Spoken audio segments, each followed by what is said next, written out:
Hi everybody. Last week I did a video on my Beatles scrapbook from the years 1970 to 71, and this video is going to concentrate on a similar time period. What it is, I've got some press cuttings from that time. Starting off, I've got the Beatles Let It Be single there. This was released March the 6th, 1970, and this is from the Disc and Music Echo, March the 7th, 1970. It's the Beatles' final single in the UK. I think in the US there was a Long and Winding Road came after Let It Be, but this actually came out before there was any announcements of any split. So I think this got to number 2 in the UK charts, which was a bit of a letdown for them. Normally got to number 1 quite easily. This just got to number 2. I think Bridge Over Troubled Water may be number 1 at the time. So they did have a bit of a competition really with that one. Possibly Simon and Garfunkel's song for me is the better song, so number 1 for Simon and Garfunkel, number 2 for the Beatles, probably about right. Right, so moving on, we've got some solo advertisements from the music press. We've got George Harrison's album All Things Must Pass, released 27th of November 1970. And this particular one is from November 28th, 1970. This is an excellent album from George, one of the best, possibly in the top 5 of Beatles solo albums, for me anyway. Just looking at the back of some of these, there's some quite interesting articles on the back, here and there, a few things there. Clapton's group and US TV debut, that's Derek and the Dominoes, I guess. Yeah, so back to George, that's All Things Must Pass there. Right, moving on to Paul McCartney and his first single. Anybody know what that is? Yeah, Another Day. Backed with Oh Woman Oh Why. Great song that, Oh Woman Oh Why. Good vocals from Paul, normal screaming vocals. Yeah, it's a good one, that one. Similar, not similar in style to Long Tall Sally or I'm Down.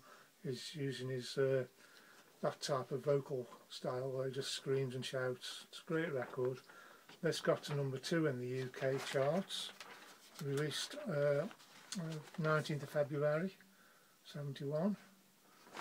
And this particular advert came from February the 27th, 1971, from the New Musical Express. And looking on the back there, got Frankie Valli. And on to go on Frankie Valli. Right, moving on to John Lennon now. Power to the People, with Yoko on the B-side with Open Your Box. This got to number 6 in the UK charts, released on the 12th of March 1971. And this advert is from March the 6th, 1971. Okay, Power to the People with Open Your Box. Moving on to Ringo now. Ringo Starr, his first single, It Don't Come Easy. This is a great record from Ringo, I think. I think got a bit of participation from George, who probably co-wrote the song with Ringo. Great song, great B-side too, which was called Early 1970. He was singing about meeting the other 3 in town. So it's great record from Ringo. Got to number 4. Released 9th of April 71. Don't know if I mentioned the date on here, April the 8th 71 from that one, New Musical Express. On a more serious note now, we've got a single from George Harrison, We've Got to Relieve Bangladesh.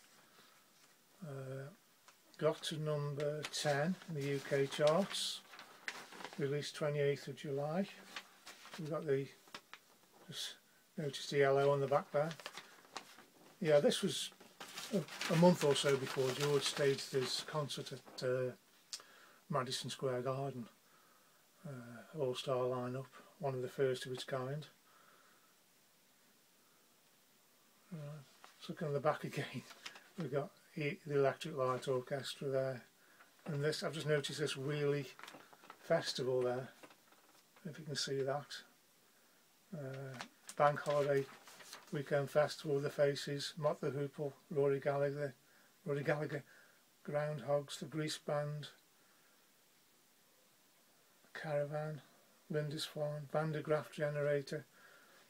£2 at the gate you paid for that one, or you could get an advance ticket for £1.50. Magic.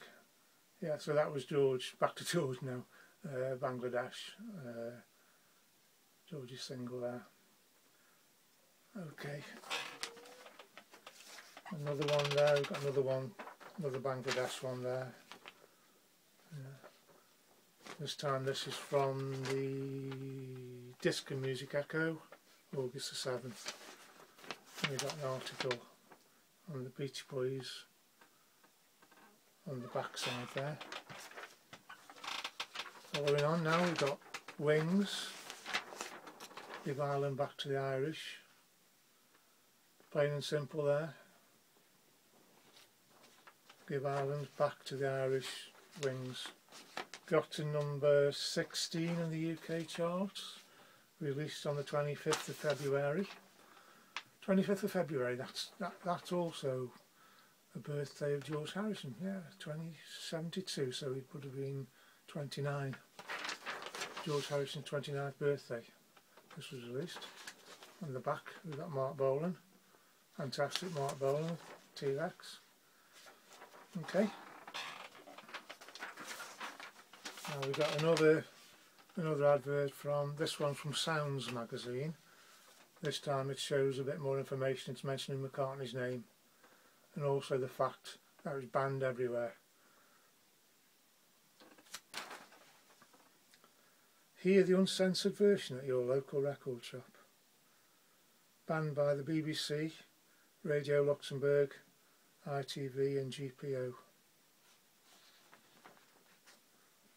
Yeah, he was on the same page as John Lennon at this time, because John also recorded The Look of the Irish on his Sometime in New York City album.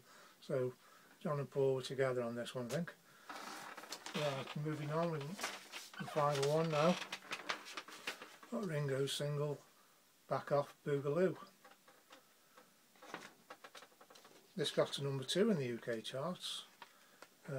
Released March 72.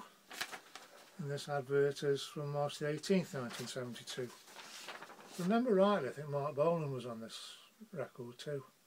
Maybe Mark and I think and George Harrison too. Okay. Right, so there we have it. There's my little collection of press cuttings from 1970 through to 1972. I've owned those since I bought them, and I had the magazines at the time and just cut them out, saved them. So they've been with me almost 50 years, quite incredible. Excuse me. Yeah, so they survived a few house moves. Started off life my parents' house, and stayed with me ever since. Yeah, so quite nostalgic look back then at the Beatles' solo early singles and albums. So we'll wind this one up now, and hope you've enjoyed seeing these press cuttings. Always interesting, I think. So until next time, I'll bid you farewell, a fond farewell, and take care, and we'll see you next time. Bye bye.